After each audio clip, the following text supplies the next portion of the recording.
Hello Pisces, Sun, Moon, Rising, and Venus signs. Kamusta kayo? Sana po nasa mabuti kayong kalagayan. Welcome back po sa Star Tarot. Kung bago kayo rito, welcome din kayo. Thank you sa inyong support. I truly appreciate it. God bless you all, Pisces. Pauna mensahe po ninyo ay 5 of Spring. Ayan. So, Pisces, maaring meron ditong hindi pagkakaintindihan between you and a group of people or between you and another person. So, maaaring sitwasyon sa magkakaibigan, sitwasyon sa trabaho, or sitwasyon sa pamilya, na alam mo yun, hindi komportable, no? Ang iba sa inyo siguro, sa opinion mo, no? Or maaaring yung mga kausap ninyo hindi komportable sa opinion mo, or baka ikaw yung hindi komportable sa mga opinion nila or sa mga kung anong sinasabi nila. So maaaring ganon, no? Kaya hindi kayo nag-agree hindi kayo on the same page, kumbaga hindi kayo nag-agree sa opinion ng kung sino man dito na maaaring pinupush nila, no? Yung ganon. So what else? We have 8 of Autumn. Ayan. So maaaring kailangan ninyo dito na mag-research pa, no? Maaring meron kayong plano dito na mag-move forward, no? Pagdating sa inyong career, maaring gusto ninyo na baka may nakikinikinita kayong mas magandang karera para sa inyo or mas natitipuhan ninyong karera. And before you change careers, no? Before you take that path, ay pag-aralan nyo munang mabuti, no? Maaaring kailangan ninyo mag-aral pa ng, alam mo yun, few courses or kung ano pa, no? Na pwedeng makasuporta sa'yo para mapaghandaan mo ang career na gusto mong tahakin or yung bagong career na gusto mong i-shift, no? So, possible na ganon. Ang iba naman siguro sa inyo, kung nagtatrabaho na kayo, no? Maaaring mapadala kayo ng employer ninyo or ng boss ninyo sa isang seminar, sa isang training workshops, yung mga ganon, no? Or alam mo yun, yung baka mag-a-apprentice na kayo or mag-i-intern na kayo, yung ganon. Kung kayo ay nag-aaral pa. So, feeling ko ang iba sa inyo din dito, focusing on enhancing or honing your skills or talents, no? Yung ganon. Para talagang mas maging magaling pa kayo, no? Mas maging magaling pa ang skill ninyo or yung talent ninyo. So, we have Prince of Autumn. Ayan, sigurista kayo ngayon, Pisces. Ito yung ipoproject ninyo ngayong energy. You want to be cautious sa bawat galaw na gagawin ninyo.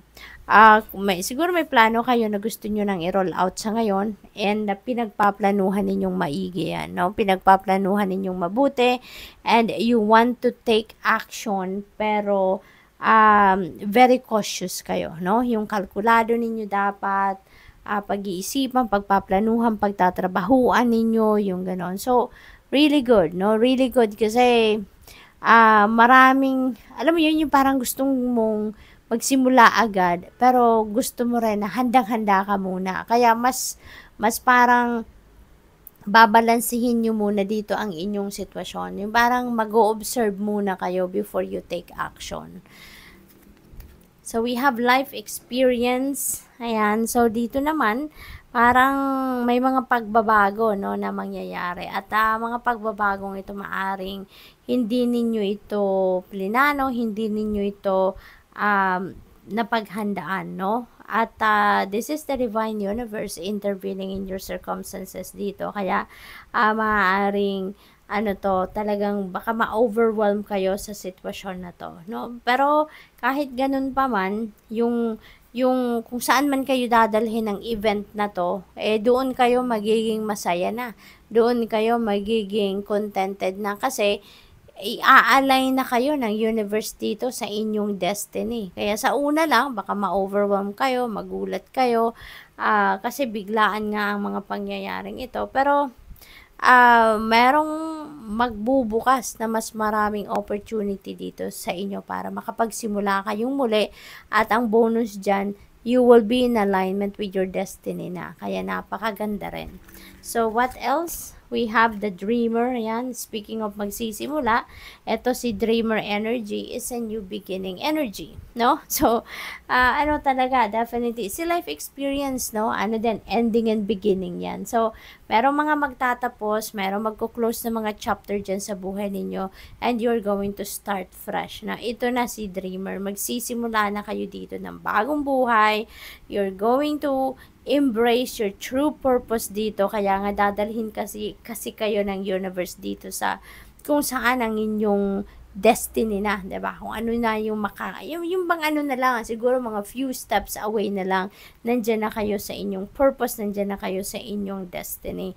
So, eto, papunta na kayo doon, no? Kung ano man ang gugustuhin ninyo ditong simulan ngayon, ano nang planong gagawin ninyo dito, feeling ko this is already in alignment doon sa kung ano man ang dapat ninyong puntahan. So, this is going to be an adventure para sa iyo, no? Kasi hindi pa nyo to nagagawa, no? Kung anong papasukin ninyong sitwasyon dito, you've never done that before, you've never been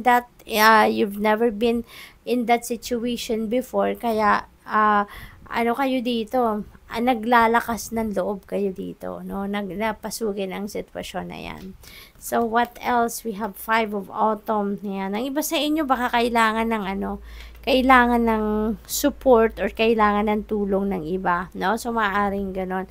Although, you are going to be, very decided dito sa gagawin ninyo, pero, siguro kailangan din ninyo na support ng ibang tao, no? So, maaaring ganun. Baka ang kulang sa inyo, resources, pera, yung ganon. Kaya, ano din ang imbitasyon sa inyo dito sa 5 of Autumn, kung kailangan ninyo ng tulong in any way, hingi kayo ng tulong, no? Mag-reach out kayo sa mga taong alam ninyo na matutulungan kayo para hindi kayo ma-frustrate, para hindi kayo malungkot na hindi kayo makakapag-move forward doon sa buhay ninyo, sa mga pinaplano ninyo because you don't have money, you don't have resources. So, reach out to people, no? Reach out to people. This is also a reminder for you na whenever you need help, ask for help, no? From people kasi always remember as well na help is always available to us, no? 'Di ba? Meron generosity energy. Sometimes tayo yung tutulong, tayo yung nagbibigay, tayo mag-share. Sometimes din tayo din yung magre-receive, no? Tayo din ang kailangang humingi ng tulong. So, in this case, no, alalahanin ninyo na generosity energy is also always at play. Kaya you can always ask someone, no, for help. Okay? Huwag kayong magdalawang isip because we are all entitled for help. So, good luck. Thank you for watching. Love and light. Namaste.